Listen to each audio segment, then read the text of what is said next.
Tahapan persalinan normal. Setelah 9 bulan masa kehamilan, momen yang paling ditunggu-tunggu adalah persalinan. Proses persalinan membutuhkan proses yang tidak sama pada masing-masing ibu hamil. Ada yang persalinannya cepat, ada yang membutuhkan waktu lama. Namun secara umum, ada 4 tahap persalinan atau disebut juga dengan kala. Berikut ini tahapan persalinan normal yang moms harus tahu. Tapi sebelum ke tahapan tersebut, jangan lupa subscribe dan nyalakan tombol loncengnya ya moms. Tahapan pertama atau kala 1 atau kala pembukaan. Tahapan pertama proses melahirkan normal dimulai dengan kontraksi dan pembukaan leher rahim. Pada persalinan pertama kali, fase ini umumnya berlangsung selama 14-15 jam. Tetapi berbeda jika moms sudah pernah menjalani persalinan lebih dari 1 kali, biasanya akan berlangsung lebih cepat. Tahapan pembukaan juga diukur dengan istilah bukaan, yang dilihat dari seberapa lebar mulut rahim membuka. Pembukaan 1 artinya mulut rahim terbuka 1 cm, dan seterusnya sampai bukaan lengkap atau bukaan 10, di mana mulut rahim telah terbuka 10 cm, dan bayi siap dilahirkan. Tahapan kedua atau kala 2 atau kala pengeluaran atau disebut juga mengejan. Tahapan kedua persalinan atau kala 2 adalah proses pengeluaran bayi dari rahim, ditandai dengan kontraksi dengan jeda lebih sering dan semakin kuat.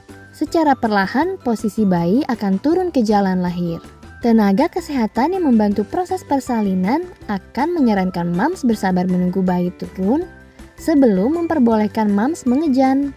Barulah ketika pembukaan sudah lengkap hingga 10 cm, moms diminta mengejan.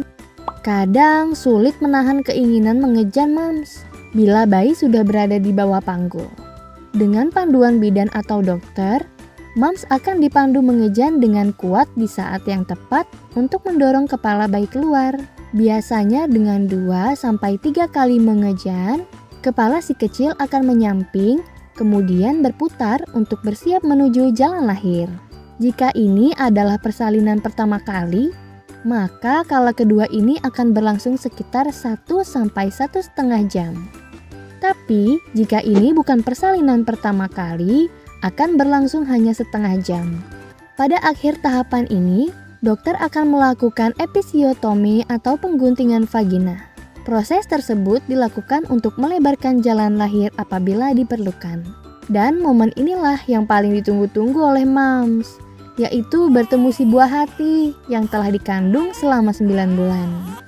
Tahapan ketiga atau kala 3 atau kala pengeluaran plasenta. Setelah bayi lahir, moms pasti merasa lega dan bahagia. Tetapi masih ada tahapan yang mesti dilalui. Setelah bayi lahir, plasenta atau ari-ari akan menyusul keluar selang 6-15 menit kemudian. Pada umumnya, tahapan ini akan berlangsung cepat, tidak nyeri, serta tanpa masalah. Pada tahap ini juga akan dilakukan penjahitan luka robek akibat jalan lahir. Sebelum dijahit, moms tak perlu khawatir karena biasanya akan diberi suntikan obat bius lokal untuk mengurangi rasa nyeri. Yang terakhir, tahapan keempat atau kala 4, tahapan ini merupakan tahapan observasi atau pengawasan kemungkinan ada perdarahan serta pengawasan kontraksi rahim setelah persalinan kurang lebih selama 1 jam. Pada tahap ini, plasenta atau ari-ari telah keluar dan tidak boleh ada perdarahan pada vagina. Kala keempat justru saat kritis bagi wanita yang memiliki risiko perdarahan pasca melahirkan. Jika semuanya aman, moms hanya perlu merawat luka di area vagina dengan menjaga kebersihannya.